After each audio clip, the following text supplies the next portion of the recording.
What's going on, good looking, and welcome back to the Feel Good Painting Station.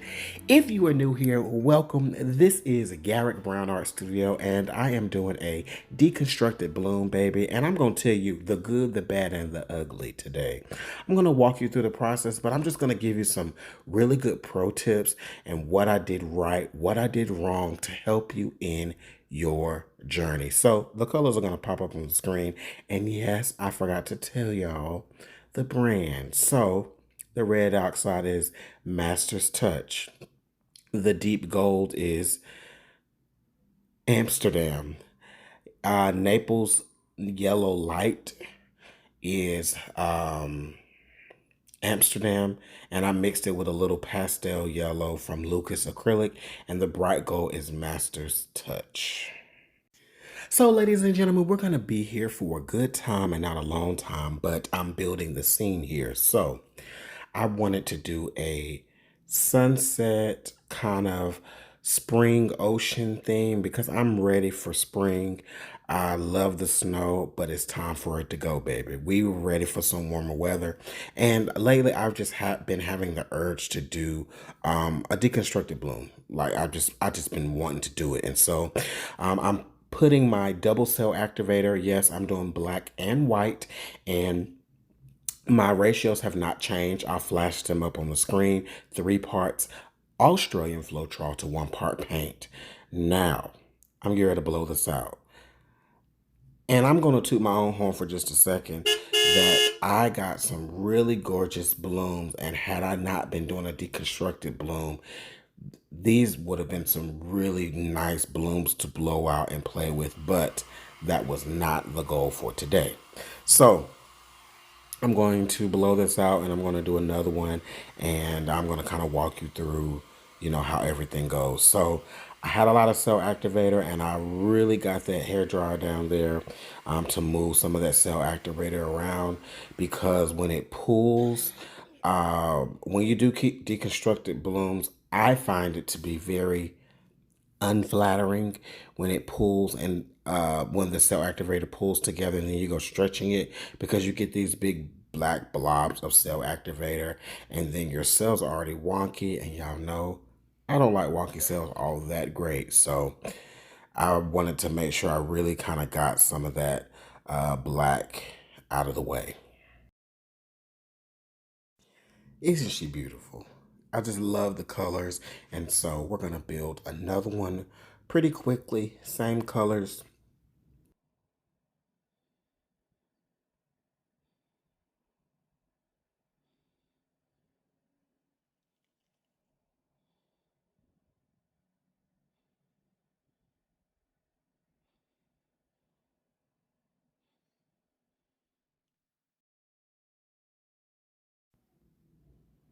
Now, y'all don't be mad at me, but my camera stopped recording, so I can't show you this beautiful blowout, but here it is. So we have our blooms all ready to go, and now I am going to kind of stretch these out before I lay down the rest of my bloom, because I want this sunset or sunrise to be wispy and nice. And I really want the colors to kind of be a bit muted. I want them to be vibrant, but I don't want it to overpower the ocean blue water that we will paint later. So I also wanted to get some really good stretching, like how you see cirrus clouds in the sky. They're very thin and wispy. And so that was the kind of the idea I was going for. And let me say, for all of you out there that are like, you're wasting a lot of paint, I'm wasting paint. It is what it is. But you can funnel this into a cup and use this pillow paint for something else, like another bloom. I call it dirty pillow paint because it won't be perfectly white anymore. But I do believe the love that you put in there before really helps for future pieces. I don't know why, but sometimes the best pieces come from dirty pillows. So I've stretched out here, and a mistake that I should have rectified was filling in that white space. I should have done another bloom on top there and done some more stretching. But I do like that left corner.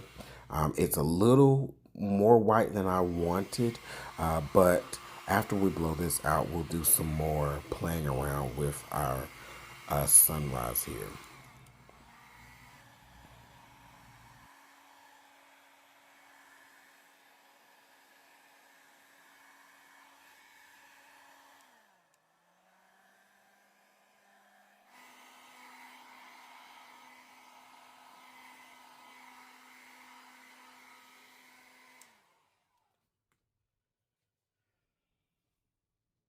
All right, mistake number two. As you saw, I was able to kind of blow some of my bloom over that white space, but my baby bliss only blows hot or warm air. And with the amount of stretching that we're doing, believe it or not, this paint can start to dry out really, really quickly, especially as you tilt, you are thinning out that layer of paint. Therefore, that hot air coming from your blow dryer can scorch, torch, burn your paint, and you guys will see some of that later. So now I'm just building out my ocean here, and I'll put the colors up on the screen. Sadly, y'all, one of these blues is a custom mix, and y'all gonna see how beautiful these blooms are in just a second. Like, I really want to try this again, but not deconstructed. Just do a bunch of these blue blooms and kind of play around with it because just wait, y'all. Just wait.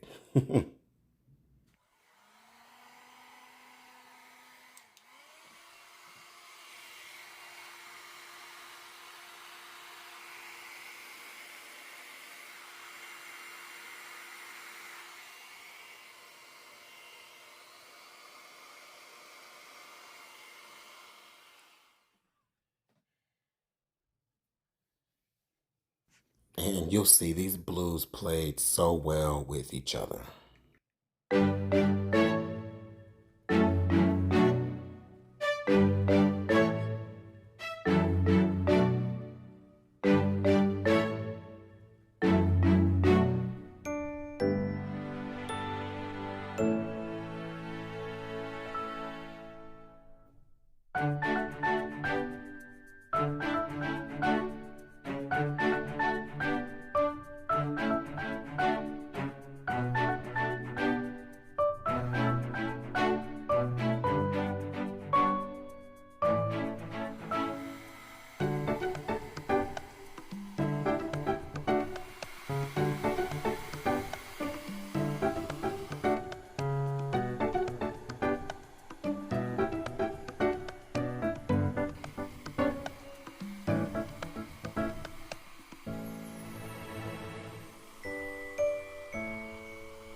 So in this very last bloom, I switched it up just a little bit.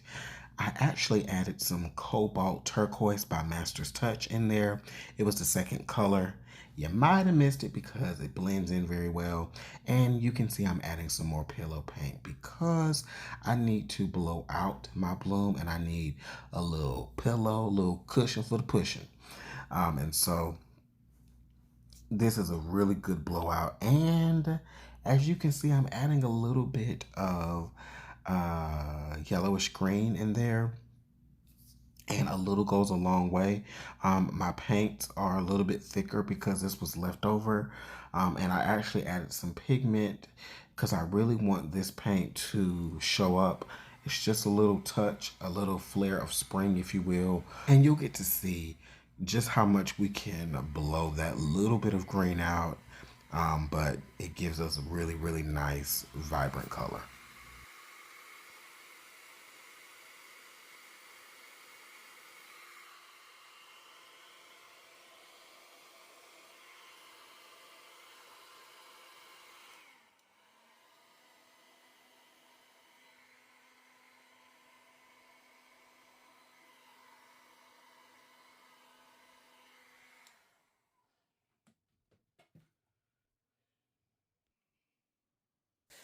And now, ladies and gentlemen, we admire the beauty. If you've been watching a lot of my recent content, you guys know I'm stuck on Payne's Gray, specifically Pebeo, but this was actually Amsterdam Payne's Gray, and it is a completely different color. It is more bluish, if you will, and less of the darker kind of gray color. And so I'm kind of moving my paints around, and you can see that white section right here. That is where I messed up because I should have connected more of the sky with the ocean, to give it more of a realistic feel. Because even after I kind of play around with everything, there's still going to be just this distinctive line like you see here at the end. And it, for me, it makes the piece too matchy matchy. And so I don't care for it too much. And so, you know, if you're doing a land, any type of deconstructed bloom, and in this case I was trying to create some type of land abstract landscape, you want to keep that in mind. You want things to look as natural as possible in the abstract way of thinking. And so think about connecting your paint together. Now with that, with this bloom, as you see, I'm tilting more paint off. Once again, I have less paint to play with. So that is something to also keep in mind, especially using your hair dryer. You want to use that cool air if possible so you don't dry your paints out. And I'll show you that in just a moment. But I love that little bit of lime green there. It just really adds a nice touch. And I just love how all the blues are playing so nicely with each other.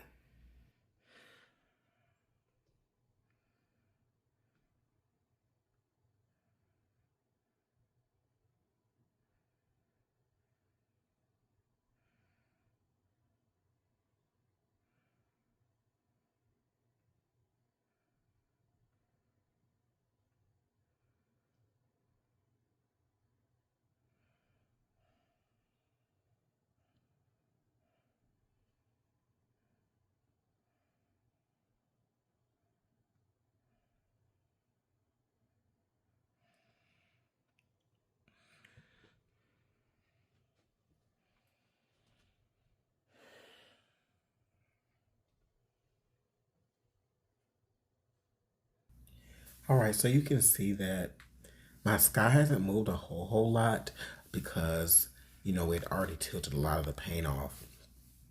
That white blob is still there, and I'm just taking a palette knife, and I'm kind of just like, ooh, at a loss of what to exactly do. So I fiddle around just a little bit to see if I can create something with the composition. I just felt like it was going to be really easy to overwork it because I knew I didn't have a lot of paint to play with. Although now thinking about it, I probably could have done a bloom right there.